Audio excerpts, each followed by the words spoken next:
Hello दोस्तों, स्वागत है आप सभी का एक बार फिर से हमारे यूट्यूब चैनल एजुकेशन हेवन में। दोस्तों, साइंस का आज डे 4 होगा, क्लास 4। तो आज भी बहुत सारे इम्पोर्टेंट साइंस के क्वेश्चन लेकर आया हूँ जो कि पिछले साल के आरआरबी ग्रुप डी एग्ज़ाम में पूछे गए थे और उनसे रिलेटेड पॉइंट्स को करवाऊँगा। तो चलिए एक एक करके सभी प्रश्नों को करते हैं। पहला क्वेश्चन है आज का, निम्न में से कौन सा लचीला और कोमल है? Option A sulphur, option B तांबा, option C carbon, option D phosphorus. तो इसका जो आंसर होगा आपका हो जाएगा ऑप्शन नंबर बी तांबा। ठीक है। और यहाँ से अगर आपसे क्वेश्चन कर देता है कि सल्फर का परमाणु भार कितना होगा, तो ये हो जाएगा आपका 16। ठीक है। तांबा का होता है आपका 29, कार्बन का होगा आपका 6 और फास्फोरस का होता है 15। तो यहाँ से ये सब पूछ सकते हैं जो कि मैंने आपको बता दिए। चलिए अगला प्रश्न देखते हैं।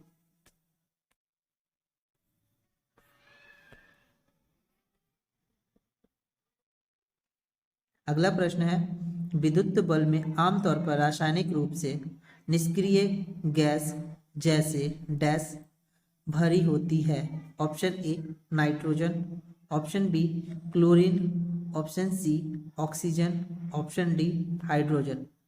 तो इसका जो आंसर होगा वो हो जाएगा आपका ऑप्शन नंबर ए नाइट्रोजन।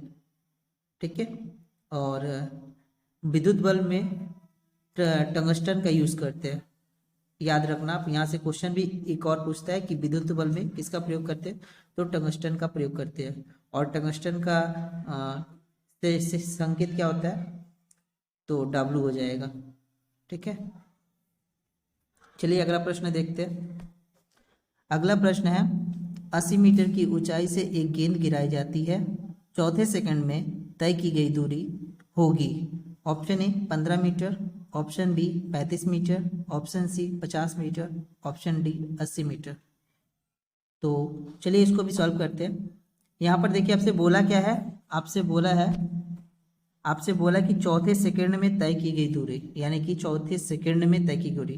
तो सबसे पहले हम 3 सेकंड का निकालेंगे, उसके बाद 4 सेकंड का निकालेंगे और दोनों का डिफरेंस जो होगा वही हो जाएगा हमारा आंसर। ठीक है। और इसका जो फॉर्मूला होता है वो होता है आपका H इक्वल टू हो जाएगा हाफ इंटू जी इंटू टी का स्क्वायर। ठीक है। तो पहले 3 का निकालेंगे, 3 सेकंड का। तो पहले हो जाएगा हमारा हाफ इंटू जी यानी कि 10 इंटू 3 यानी 3 का स्क्वायर यानी कि क्या हो जाएगा 9। डायरेक्ट लिख दे रहा है क्योंकि मेरे पास वहाँ यहाँ पर उतना स्पेस नहीं है। और इसको सॉल्व करेंगे तो ये 2 से इसको काटेंगे तो जगह 5 और 9 पचे 45 हो जाएगा यहाँ पर। फिर दूसरा क्या बोले, 4 सेकंड का निकालेंगे तो 4 सेकंड का यहाँ पर वैसे ही निकलेगा हाफ इंटू जी कितना है 10 इंटू 4, इससे इसको काटेंगे हो जाएगा कितना आपका 5, 4 का स्क्वायर हो जाएगा 16 यहाँ पर।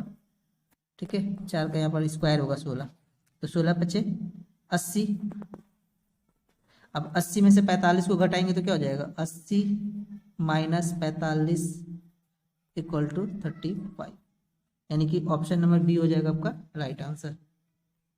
ठीक है। चलिए अगला प्रश्न देख लेते हैं।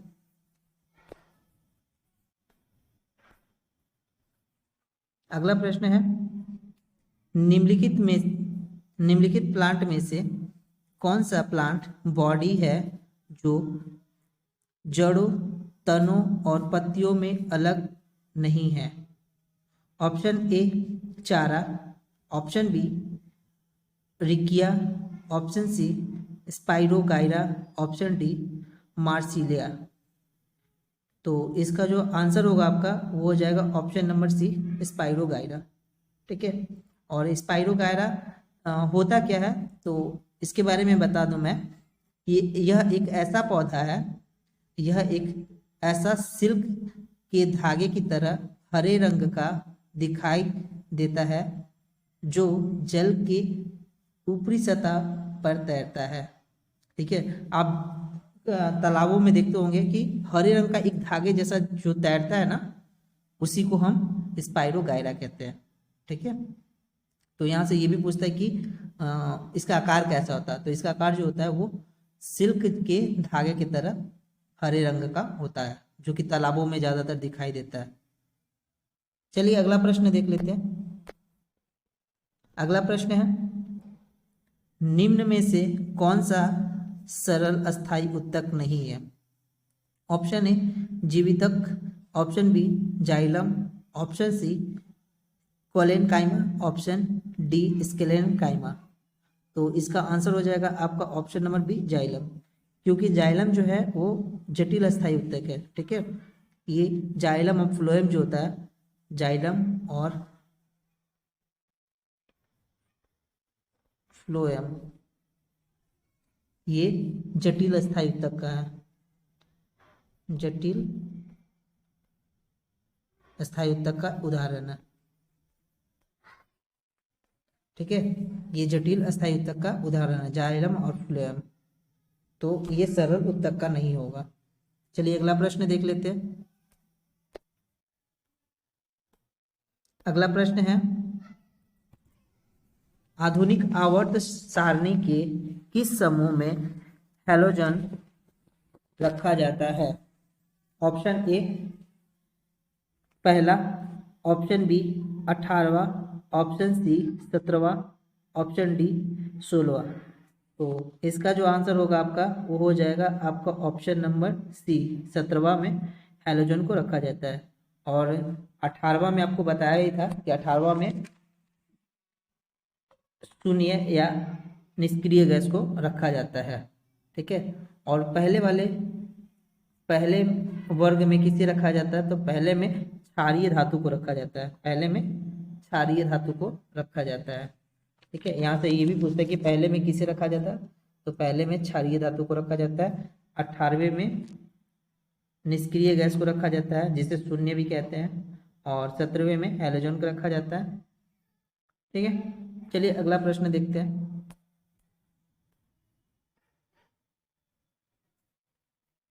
अगला प्रश्न है, दो प्रतिरोधक 10 ओम और अन्य 20 ओम श्रृंखला में 6 भी बैटरी से जुड़े हुए हैं, सर्किट में विद्युत धारा होगी। Option A 0.2 A, option B 0.6 A, option C 0.9 A, option D 0.3 A. ठीक है, तो चलिए इसको भी सॉल्व करते हैं। इसको सॉल्व करने से पहले एक बार आपको बता दूं कि जिन्होंने अभी तक चैनल को सब्सक्राइब नहीं किया है, प्लीज़ चैनल को सब्सक्राइब कर ले और बेल आइकन को जरूर से जरूर दबा लेना। और जो हम लोग ये जो वीडियो कर रहे हैं, इसका PDF आप लोगों को अगर चाहिए तो इस वीडियो के डिस्क्रिप्शन बॉक्स में लिंक दिया रहेगा हमारे व्हाट्सएप ग्रुप और टेलीग्राम ग्रुप का लिंक दिया रहेगा, वहां से जाकर आप लोग हमसे जुड़ जाए और वहां से इसका PDF आप लोग डाउनलोड कर सकते हैं। ठीक है, तो चलिए इसको सॉल्व करते हैं। इसको हम सॉल्व करेंगे, यहाँ पर देखिए पहले टोटल R निकालते हैं। टोटल R इक्वल टू क्या हो जाएगा? R1 plus R2। तो टोटल R कितना हो जाएगा? R1 कितना है हमारा? R1 10 है, और 10 प्लस 20, टोटल कितना हो गया? 30। ठीक है, टोटल R कितना हो गया? 30। और फॉर्मूला क्या है? I इक्वल टू होता है V/R। ठीक है, और V हमारा दे रखा है 6 और R दे रखा है कितना? टोटल R 30 अभी हम लोगों ने निकाला। इसको डिवाइड करेंगे तो हो जाएगा आपका कितना? 1/5।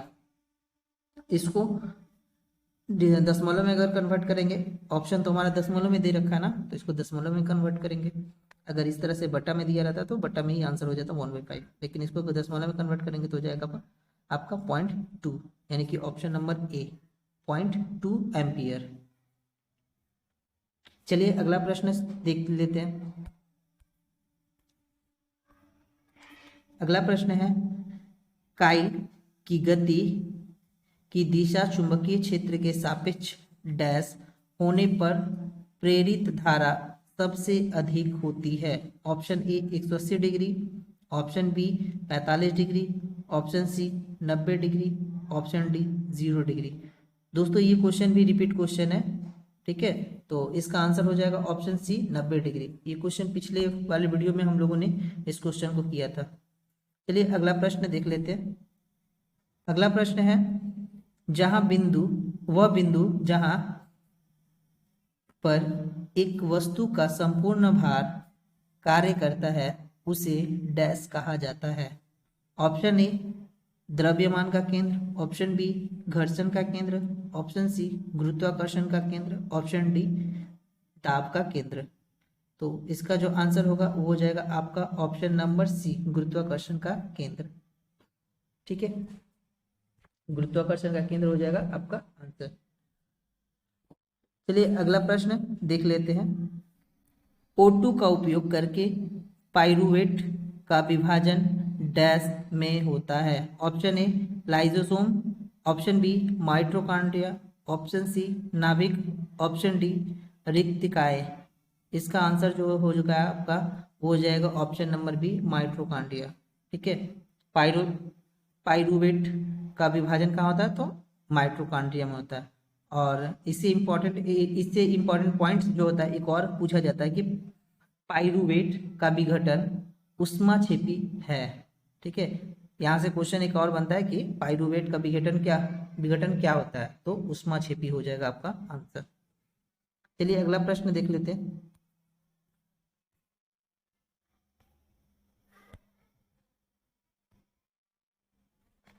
अगला प्रश्न है, दिए गए विलय के पीएच पर विचार करें कि किस विलय में हाइड्रोजन आयनों की उच्चतम सांद्रता है? Option A 10.1, option B 4.7, option C 2.4, option D 8.0। इसका आंसर हो जाएगा आपका ऑप्शन नंबर सी 2.4, ठीक है। चलिए अगले प्रश्न को देख लेते हैं। अगला प्रश्न है, निम्नलिखित में से कौन सा जानवर मुक्कल बर्डिंग द्वारा पुनरुत्पादित करता है और पुनर्जनन कार्यान्वित कर सकता है? Option A planaria, option B hydra, option C plasmodium, option D खमीर।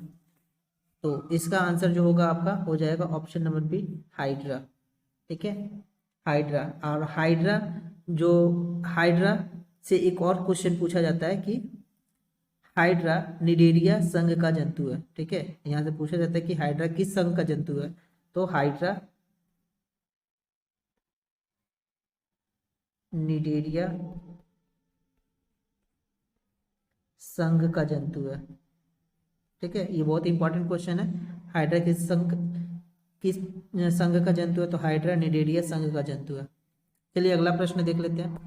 अगला प्रश्न है, चंद्रमा पर किसी वस्तु का भार पृथ्वी पर इसके भार का कितना गुना होगा?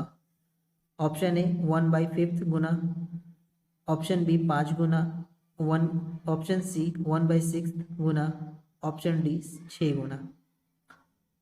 तो इसका आंसर जो है वो हो जाएगा आपका ऑप्शन नंबर सी 1/6 गुना, ठीक है।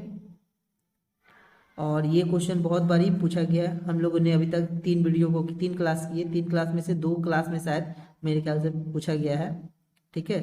तो ये बहुत ही ज़्यादा इम्पोर्टेंट क्वेश्चन है, बार बार पूछा जा रहा है। इस तरह के बहुत सारे क्वेश्चन हैं जो कि रिपीट किए गए हैं। तो उन सभी जो क्वेश्चन को रिपीट किए जा रहा है वो सब को आप पूरे ध्यान से देखना, ठीक है, और ध्यान से पढ़ना। चलिए अगला प्रश्न देख लेते हैं।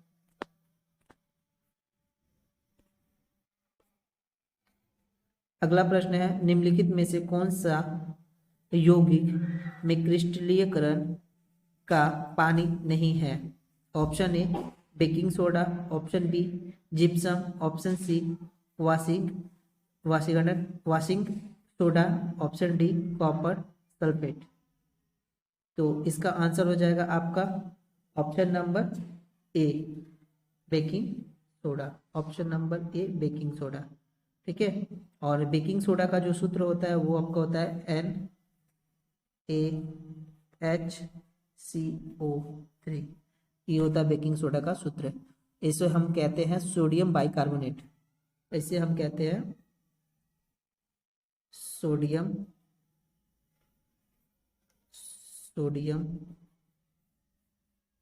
Bicarbonate carbon.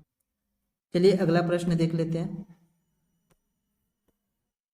अगला प्रश्न है रासायनिक अभिक्रिया जिसमें गर्मी उत्पन्न होती है उसे एक डैश कहा जाता है। ऑप्शन ए ऊष्माक्षेपी अभिक्रिया, ऑप्शन बी दहन अभिक्रिया, ऑप्शन सी विस्थापन अभिक्रिया, ऑप्शन डी ऊष्माशोषी अभिक्रिया। तो इसका आंसर हो जाएगा आपका ऑप्शन नंबर ए, ऊष्माक्षेपी अभिक्रिया। ठीक है, इसको बोलते हैं ऊष्माक्षेपी अभिक्रिया। और हाइड्रोजन का जलना ऊष्माक्षेपी अभिक्रिया का उदाहरण है। ठीक है, तो यहाँ से पूछता भी है कि आपको ऑप्शन दे देगा और पूछेगा कि इसमें से कौन ऊष्माक्षेपी का अभिक्रिया का उदाहरण है। तो आपका वहां पर आंसर हो जाएगा हाइड्रोजन का जलना। दोस्तों ये भी बहुत इंपॉर्टेंट क्वेश्चन है। चलिए अगला प्रश्न देख लेते हैं। अगला प्रश्न है निम्न में से कौन सा हार्मोन युवावस्था के लड़कों में दिखाई देने वाली उपस्थिति में बदलाव लाता है। ऑप्शन ए पशु hormone, option B thyroxine, option D testosterone, option D insulin. तो इसका आंसर हो जाएगा आपका ऑप्शन नंबर सी, टेस्टोस्टेरोन। ठीक है, और यहाँ से जो कुछ एक और क्वेश्चन बनता है, स्तनपायियों में टेस्टोस्टेरोन प्राथमिक रूप से नरों में अंडकोश से व मादाओं में अंडकोश से स्रावित होते हैं। ठीक है, ये भी पूछा जाता है। तो आपका पूछिएगा कि कहाँ से स्रावित होते हैं, तो आपका आंसर हो जाएगा अंडकोश। अंडकोश। चलिए अगला प्रश्न देख लेते हैं। ये रहा अगला प्रश्न। परमाणु संख्याओं के आधार पर तत्वों को वर्गीकृत किसने किया। Option A Dobereiner, option B Moseley, यहाँ मोसले होगा, मोसली नहीं है, मोसले है, option C Newland, option D Mendeleev. तो इसका आंसर हो जाएगा आपका ऑप्शन नंबर बी, मोसले। ठीक है, और यहाँ से और भी कुछ प्रश्न बनते हैं, जैसे कि ये डोबेराइन ने त्रिक का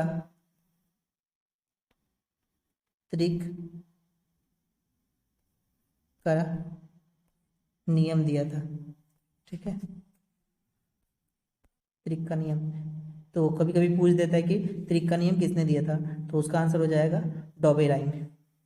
और मेंडलीव जो है, इन्होंने पीरियोडिक टेबल को भार के अनुसार यानी कि द्रव्यमान के अनुसार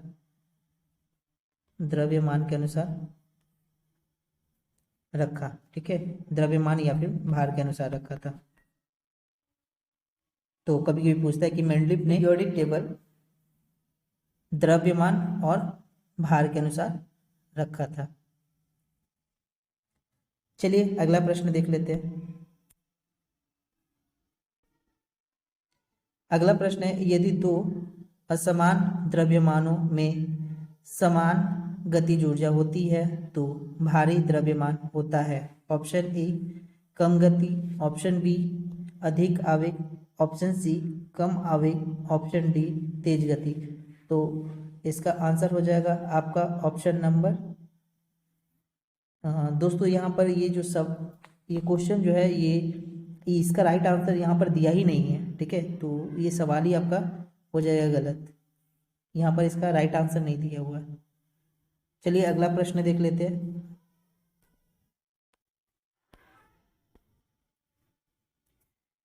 देखिए दोस्तों, ये क्वेश्चन जो है क्वेश्चन नंबर 19, ये भी क्वेश्चन जो है आपका गलत है।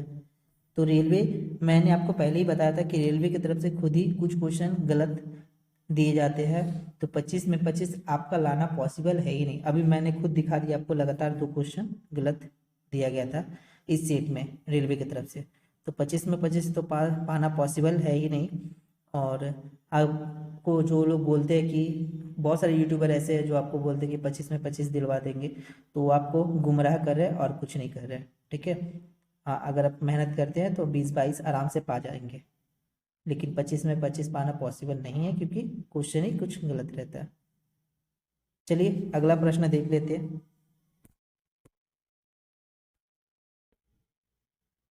अगला प्रश्न है, 120 वाट के एक विद्युत लैंप का प्रतिदिन 6 घंटे उपयोग किया जाता है। लैंप द्वारा एक दिन में प्रयुक्त की गई ऊर्जा की यूनिट्स की गणना करें। तो यहाँ हो जाएगा आपका, चलिए इसको भी सॉल्व करते हैं। पहले ऑप्शन पढ़ देता हूँ। Option A 0.96 units, option B 2.00 units, option C 1.50 units, option D 1.16.00 units. तो इसका जो आंसर होगा, वो बोलने से पहले मैं आपको सॉल्यूशन दिखाता हूँ। देखिए, इसको इस तरह का अगर आप सवाल पूछे और पूछ दे कि ऊर्जा की यूनिट्स गणना करें, तो यहाँ पर आपका फॉर्मूला हो जाएगा E equal to PT divided by 1000, ठीक है। अब देखिए P कितना है आपका 120 इंटू T कितना आपका 8 डिवाइडेड बाई 1000, ये 10 से 10 को काटेंगे, 4 से काटेंगे 2 बार में, 4 से काटेंगे 25 बार में। एक काम कर सकते हैं आप, इसको काटिए नहीं, इसको 100 ही रखते हैं, ठीक है।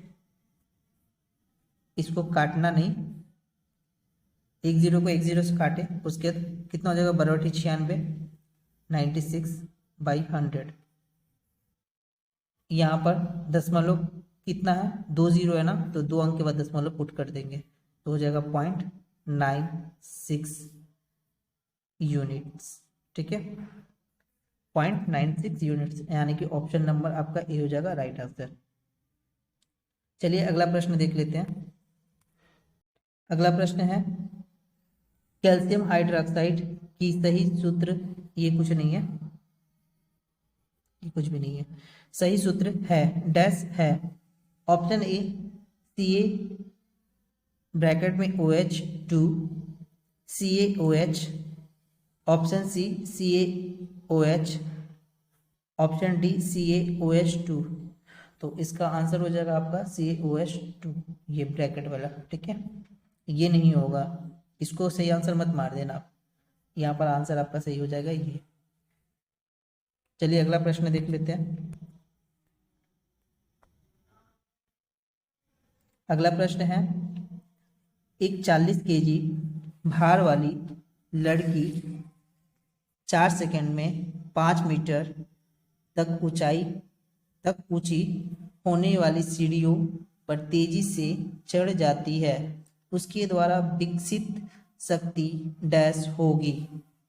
Option A 500 watt, option B 200 watt, option C 2000 watt, option D 100 watt, ठीक है। तो यहाँ पर आपका हो जाएगा पावर इक्वल टू आपका हो जाएगा कार्य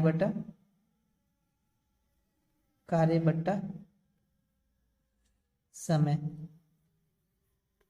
पावर बराबर हो जाएगा आपका कार्य बट्टा समय, और कार्य है आपका mgh, ठीक है। तो हो जाएगा आपका कितना 40 इंटू 5 इंटू 10, ठीक है। ये 10 आपका ग्रेविटी है, h आपका हाइट है, और ये 40 आपका भार दिया हुआ है यानी मीटर में, ठीक है। और डिवाइडेड बाई आपका हो जाएगा 4, इससे इसको काटेंगे तो हो जाएगा कितना 10, 10 में, और नीचे ये हो जाएगा 10, ठीक है। 10 में 10 से मल्टीप्लाई करेंगे कितना हो जाएगा 100, 100 में 5 से मल्टीप्लाई करेंगे तो 500, 508, तो ऑप्शन नंबर ए हो जाएगा आपका राइट आंसर, ठीक है। सिर्फ फॉर्मूला पुट करना है और जो जो दिया उसको पुट करके आंसर निकालना है और कुछ नहीं करना है। चलिए अगला सवाल देख लेते हैं। अगला प्रश्न, अगला प्रश्न है 5 से 8% एसिटिक एसिड को कहा जाता है। ऑप्शन ए सिरका, option B ethanol, option C ester, option D glycerine acetic acid, ठीक है। तो इसका आंसर जो है आपका हो जाएगा ऑप्शन नंबर ए सिरका, ऑप्शन नंबर ए सिरका। चलिए अगला प्रश्न देख लेते हैं। अगला प्रश्न है श्रवणीय रेंज से नीचे आवृत्तियों के साथ ध्वनि तरंगों को कहा जाता है। Option A ultrasonic, option B ultrasound, option C supersonic, option D infrasonic, ठीक है। तो इसका आंसर हो जाएगा आपका ऑप्शन नंबर डी इंफ्रासोनिक, ठीक है। चलिए अगला प्रश्न देख लेते हैं। अगला प्रश्न है प्रकाश की किरण पानी से ग्लास तक जाती है, यह झुकता है। ऑप्शन ए सामान्य की ओर और गति बढ़ती है, ऑप्शन बी सामान्य से दूर और गति बढ़ती है, ऑप्शन सी सामान्य की ओर और धीमी होती है, ऑप्शन डी सामान्य से दूर और धीमा हो जाता है। तो इसका आंसर हो जाएगा आपका option number C right answer, ठीक है। तो दोस्तों ये था साइंस का टिप 4 और बहुत सारे साइंस के इंपॉर्टेंट क्वेश्चंस जो कि पिछले साल ग्रुप डी के एग्जाम में पूछे गए थे और पेपर्स यानी कि पेपर 4 में, तो उन सभी क्वेश्चंस को मैंने यहाँ पर आपको करवा दिए और इसका पीडीएफ मैं बता चुका हूँ आपको कहाँ मिल जाएगा, तो आप वहाँ से जाकर के पीडीएफ को ले सकते हैं। और वीडियो को स्किप करके ना देखें, अपने इस वीडियो पूरा देखें और अपने दोस्तों के साथ वीडियो को शेयर करें ताकि आपके दोस्तों को भी हमारा वीडियो मिल सके। आप सभी का एक बार फिर से बहुत बहुत धन्यवाद वीडियो देखने के लिए।